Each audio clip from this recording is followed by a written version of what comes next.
My name's Sharon Walters and I'm here at the National Maritime Museum. I work as a heritage, belonging and migration facilitator. I'm joined by these three wonderful women. I'm joined by Fiona Compton, Serena and Charmaine Watkiss, and I'll let them just briefly explain what they do. Hi Sharon, thanks for having me. I'm very honored to be here. So my name is Fiona Compton. I am an artist, historian, carnival ambassador, cultural ambassador, and Caribbean historian. So I run a platform called New York Caribbean, which focuses primarily on the Caribbean historical experience and kind of just highlighting and making history accessible to everyone. Amazing, thank you. Thanks for inviting me, Sharon. My name's Serena. I'm assistant editor of Editions Black History Month magazine.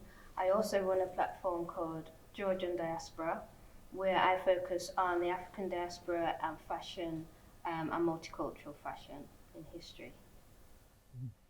Hello, my name is Charmaine Watkiss and I'm an artist. I work primarily with drawing. I create life-sized figures, and through these characters that I create, I explore themes around ancestral lineage and ancient knowledge systems. Amazing. Thank you so much for joining me. It's a real pleasure to have you here. So the reason why I've invited you here today is to do an unboxing. So it's an unboxing of a different kind. So we're not unboxing, I don't know, a nice new handbag that someone sent us or, some clothes. We're going to be unboxing some objects from the collections, and specifically objects that relate to African women and hair in one way or another. So there were over 500 pieces to choose from, but I've just chosen 3.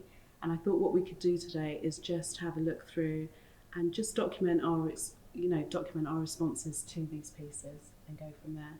But I just want it to be a lot of fun as well. So within the 500 pieces that you had to go through before we did the grand reveal, so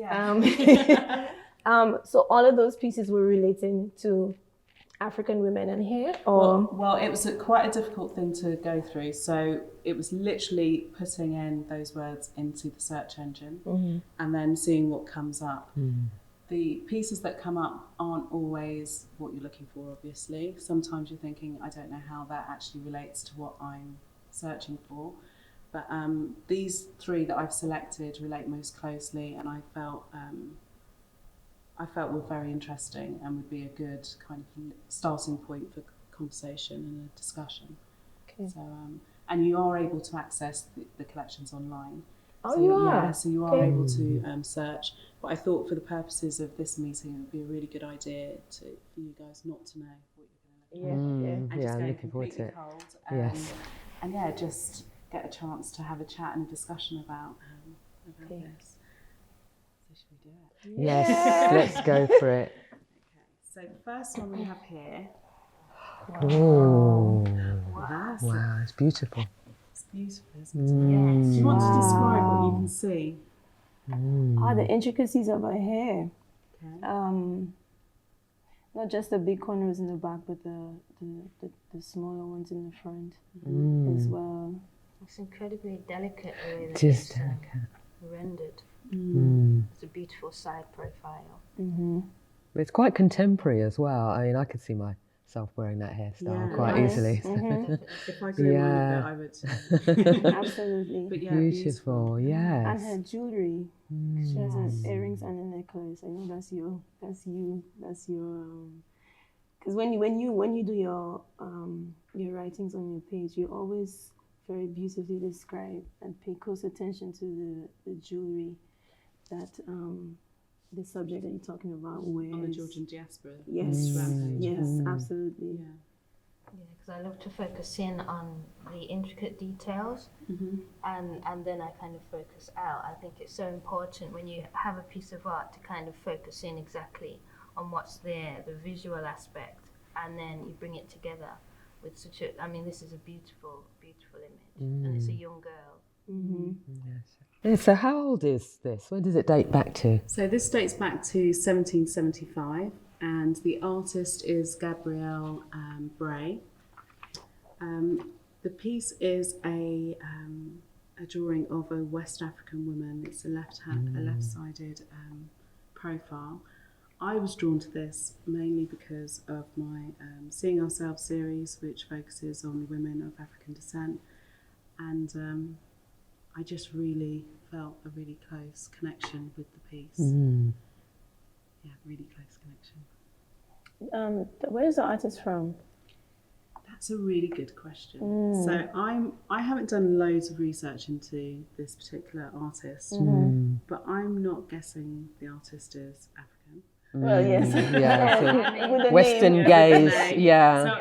and that's what made me, because I was really drawn to the piece, and then I kind of felt myself pull away once I knew the name of the artist, because it made me start to think about the connection between the sitter and the artist. Yes. And what that relationship would have been, and did this beautiful woman actually want to be depicted in this way?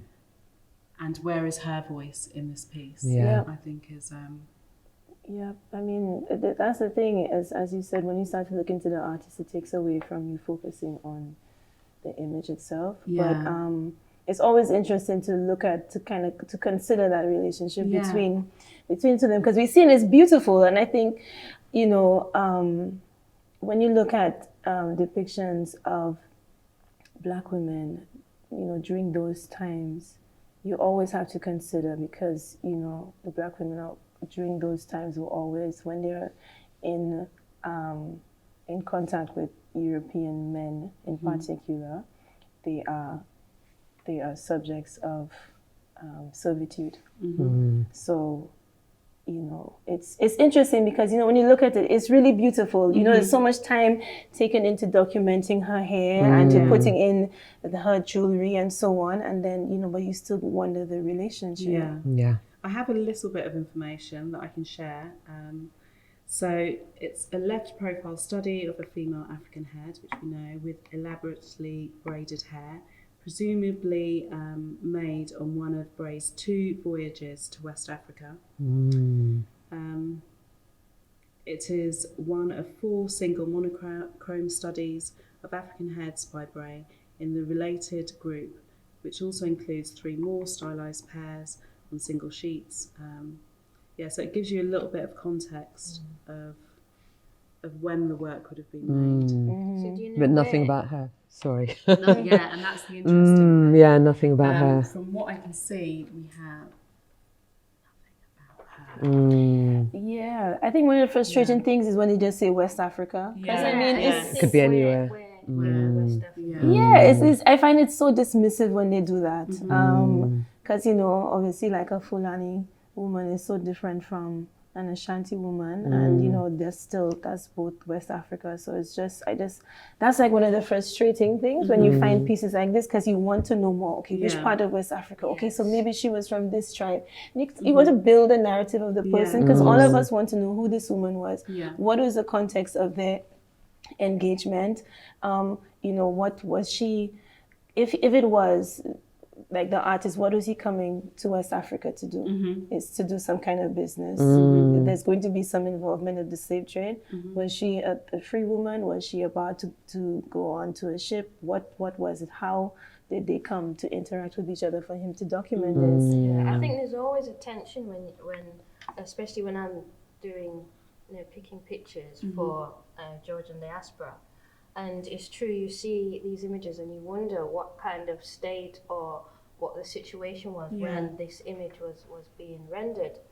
But, you know, even though there is that tension there and I find it hard, I do believe that beauty needs to be, you know, shared. And that you can, like, make a narrative of it, because you're thinking, because I almost think about myself in that situation.